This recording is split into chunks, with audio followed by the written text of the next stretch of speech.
Hey, what's going on? What's going on, guys? How y'all doing today? I'm here with my boy Mike. This is his first podcast, isn't it right, Mike? It's your first one? Yes, it is. I'm so excited to have you on, man, and tell your story to my family here. Everybody here Yes. that's watching, man, is a family. They're my family, and they're your family too. And just like you, they all have stories. And with that being said, Mike, we'll let you introduce yourself to our family here. Basically, let them know a little bit about yourself, where you're from, how you get into drugs, what got you into it, and your clean dates, and and so forth and so on. So, with that being said, Mike, I'm gonna let you take the floor. Okay, sure. My name's Mike. Mike Y. Um, I also I want to say that I'm a native of Catskill, New York. Um, I grew up in Catskill. My as a kid. Um, I grew up there until I was 15. A lot of times, like my mother and father divorced when I was 12. So that was a big hit on me because I didn't really have a father in my life. Um, so sometimes my father would take me and my brother on weekends or during the week sometimes. But my mother raised us. She remarried when I was 15. My stepfather was, he tried to raise us kids the best he could. He made mistakes.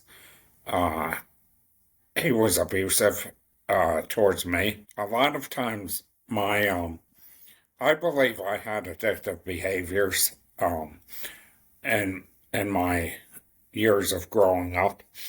I remember one of the behaviors I had was lying. The earliest lie I ever told, um, I remember, was in fifth grade with uh, like a progress note, and I forged my mother's name to it. And when the teacher found out, well, what I did was erase her name, and then I ripped the signature part, and my mother my mother found out um, shortly after, and that was my first lie. I remember, but I had habits of lying all the time because I had a fear of getting in trouble if I told the truth. A lot of times, I would have repercussions of lying. Um, What would be your repercussions? my stepfather would abuse me physically, um, um, Take and your time. Take your time, Mike. We're not in a rush here. and This is that's why I had habits of lying. Um, okay.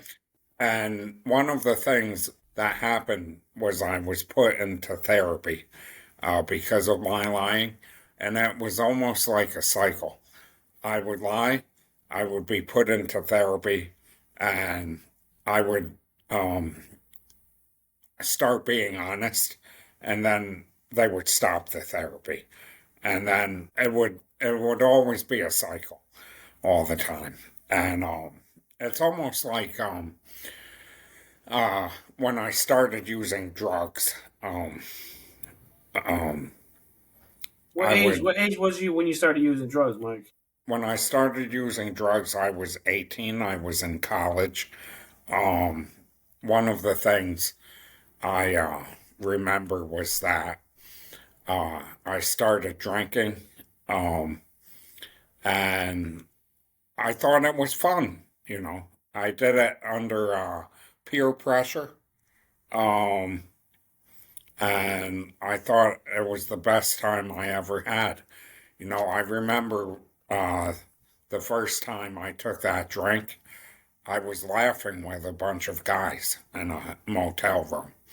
you know, and uh, but then, shortly after I started smoking weed, and uh, that was when my addiction really went off the track.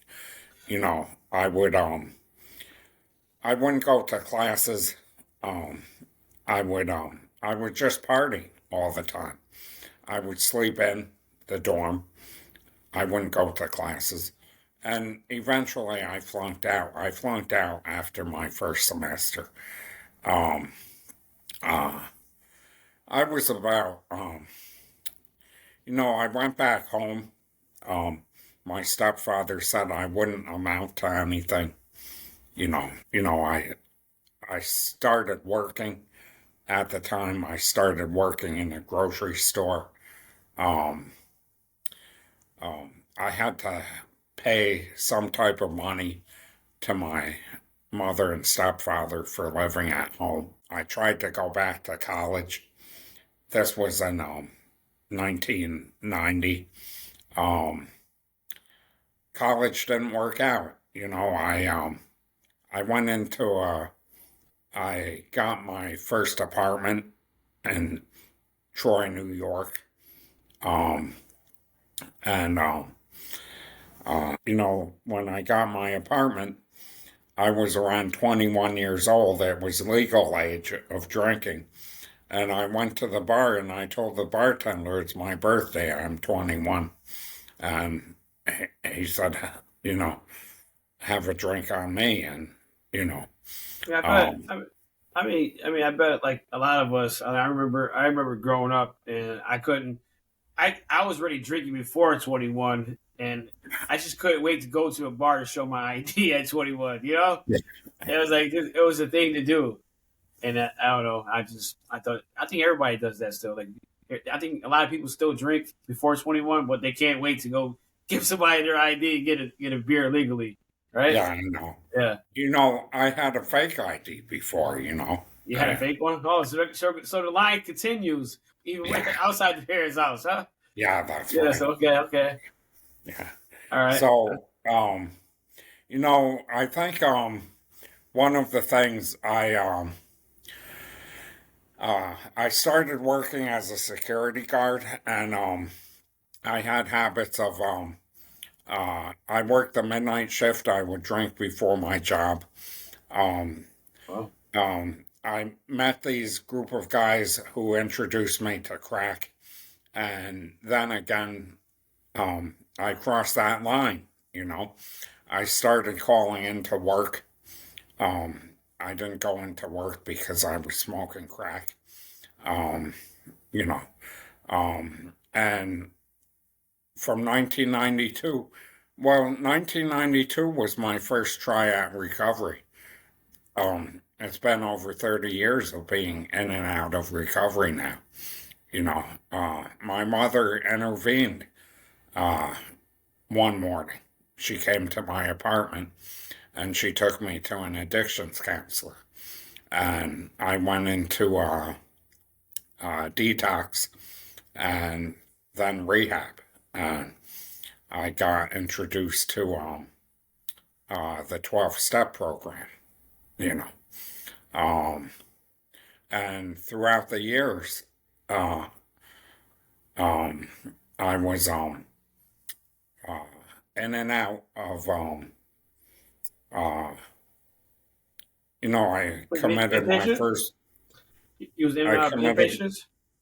excuse me, You was in and out of what? What inpatients? A inpatient. program? I was in and out, I committed crimes, I was in jail. Okay, he was in jail. Um, I, Was you you know, there was Was a you crime I committed, and my public defender said because I have a mental illness, um, to take the plea not responsible by reason of mental defect, and I was put in the mental health system. You know, was you I um, want to cut you off, but when you was committing these crimes, were there to support your habit? yes, Okay. yes. I, I always wanted more of the drug. you know, and, you know, I wanted more money. Um, I wanted the drug. I even uh, robbed drug dealers too, you know. Wow. Um, you know, um, I violated probation. Um, and you know, because of my drugs, I chose to be homeless at times. You know, I had a like I lived in a lot of the years I lived in community residences, and I would leave them and go out and get high, you know, and I would end up in the city mission. I would walk the streets to get more. A lot Mm. of times, people I used with, every time I ran out of money, they would kick me out, you know, and I walked the streets at night in the winter, and I end up in the city mission. And uh, when I got, um, you know, I asked for help. I asked people for help. I always came back into the 12-step program, you know. Um, you know, So I I try, so when you got back into the 12 step program, Mike. What's that? NAAA 12 steps? I first started out with AA. Um, it was a couple of years ago. A group of guys from a men's meeting I went to uh, suggested that I try NA. I, you know, I tried NA in the early years, but I thought it was all street talk, you know. So I went to AA. But my drug of choice is crack, and so when they suggested I try NA, I tried it. I called someone up who I knew for many years, and he took me to my first NA meeting. And, you know, I had celebrated a year. This was in 20, beginning of 2023. And shortly after I celebrated, I relapsed. Um, a lot of times before I relapsed, I had obsessions to get high. Those obsessions drove me crazy. Um, I would Okay. call people up and say, I want to get high. And they would say, well, go to a meeting, you know. And I, When you say obsession, what kind of obsessions do you have? Because well, I had a discussion with a friend of mine, and they said after a certain amount of period of time that you don't have urges or obsessions no more. So you're saying after a whole year you still had urges or obsessions about using crack cocaine? yeah, Yeah. yeah, yeah. So is it fair to say that you was only making reservations to relapse? You was I think both, it was, I would say reservations also, yeah. because I would have the thought of getting high. Um, and I would act on it, you know, even if people say go to meetings, you know. Yeah. So it was, the thought came, I would reach out and then I would act, you know. I did want to get high, you know. So, but anyways, um, I remember March 8th, 2023, the day before, I called my sponsor who I had. I was on a street corner and I called him up and I said, you know, I'm high. Can you pick me up? He said he couldn't help me. So I called another guy up and He was your sponsor at that time, right? He said he couldn't help you. yes, Yeah, that's crazy. he said I would put him in jeopardy, you know. And I think I understand him a little because he was alone. I think going on a 12th step call, uh, you should be with someone, you know, for to show some strength, you know. But anyways, I called another guy up and he picked me up and we went to his house and we had dinner, and he passed away like uh, last year, and but he took me to a meeting, and I asked someone there to be my sponsor, and the reason why I asked him um, was that he had something I wanted. His values matched mine, I would say. He had faith. Um, his faith really helped him, and it helps him to this day. And um, so I went to meetings that whole weekend. March 8th, 2023 is my clean date. Um, that Sunday, I went to church. Um, the church I go to is Redeemer Church. And I went up to the pastor and I told him that I was using drugs, and he prayed for me. That Monday, March 10th, I called my therapist up, my mental health therapist, and I was admitted into the psych center. And um, that was my lowest point then. Um, when I went in the psych center, I said, "This is it. I'm going to be here for a long time." Um, Why did you feel like he was gonna be there for a long time? I What made you feel like that? I kind of like it was mine. I felt it was my lowest bottom, you know. I felt empty inside. I felt I had nowhere else to go. I I I was at the end of the road. I I lost my faith, hope, and trust in my God of my understanding, and um I was really my emotions were depressed. Um, I felt like I told someone I I felt I'd be better off dead, you know, and but something I did. I called my sponsor, and he said to call him every day, you know, and I called someone up from church, and both of them encouraged me to read. My sponsor encouraged me to read uh, one of the Gospels in the Bible, John, and he also encouraged me to read NA literature. And both of them encouraged me to pray. And I prayed a simple prayer to ask God to increase my faith because um, I remember in the Bible it says faith is like a mustard seed and it grows. And that simple prayer to increase my faith helped, you know. Um, every time I read NA literature and that book in the Bible, something in me, I started to want more. I wanted more of recovery.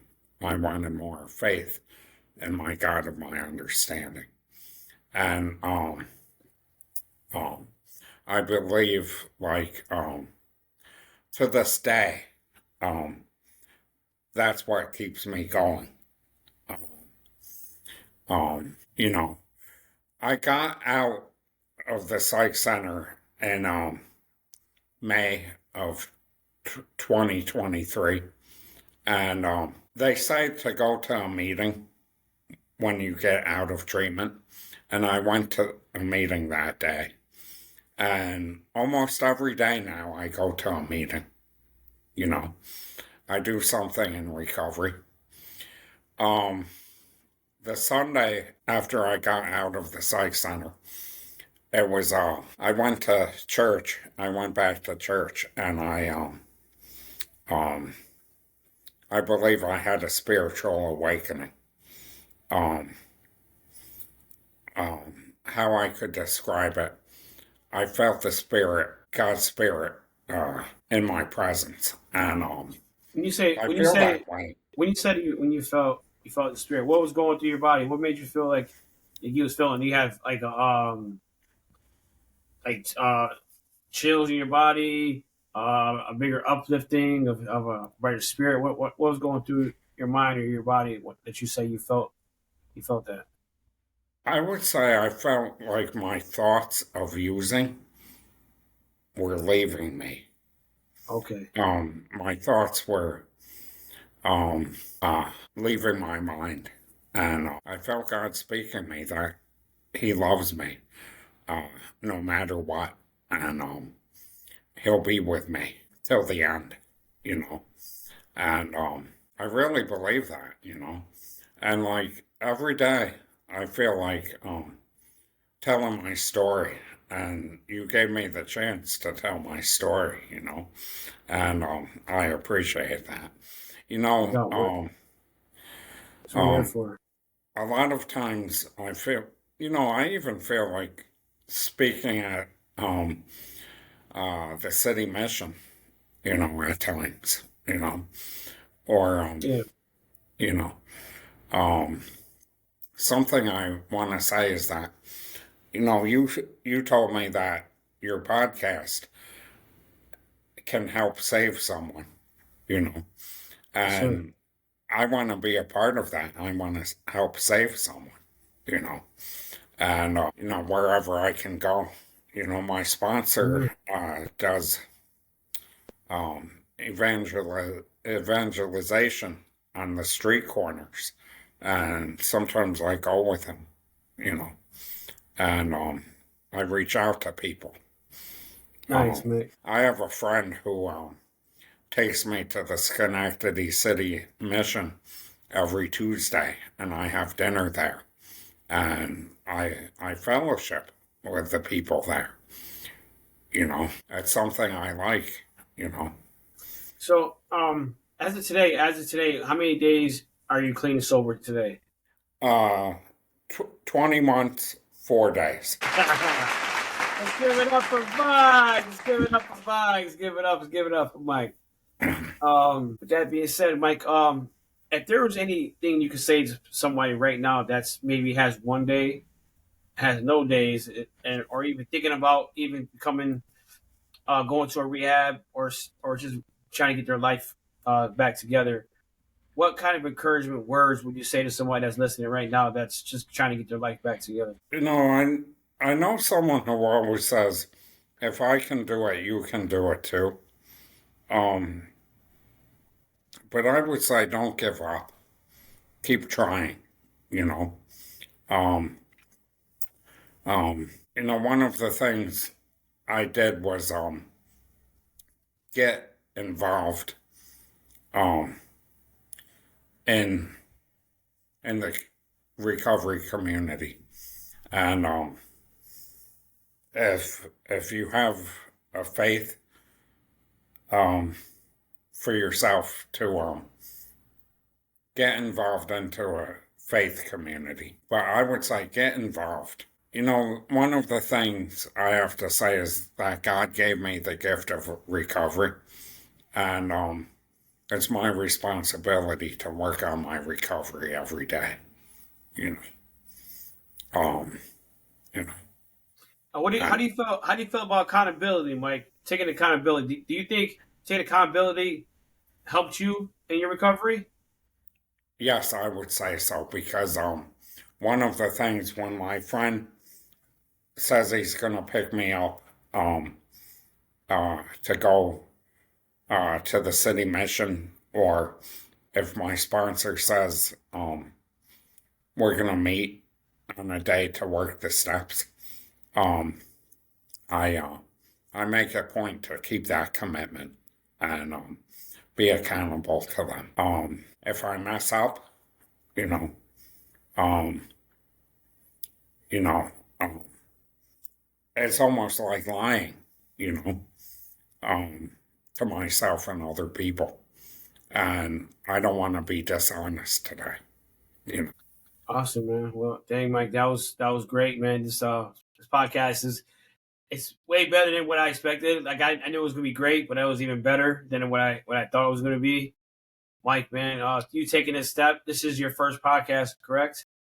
Yes. So I mean, it's just one step to another one, man. I know somebody else is going to hear this. Somebody's going to find out she was on a podcast, and this is going to be a start for you to get out there and start speaking, because this is Yeah. what you really wanted. So I guess everybody starts somewhere, and I guess this is probably your first step to being out there, to going out places like the shelters or the missions, or even other podcasts. But I know for a fact that God's using you to start speaking to some people and start saving some lives. Um, with that being said, man, I appreciate you coming. I want to end this show. For those of you just tuning in, my name is Joey Bags, the creator of Joey Bags Recovery here on YouTube. Thanks for coming in. I appreciate you guys. Make sure you guys show Mike some love. If you guys catch any questions, leave some comments in the comment section, and I'm sure Mike will go back to the comment section and answer some questions for you guys. I love you. God loves you. Yo, I always tell you, what I always tell y'all, remember to pray. Good night.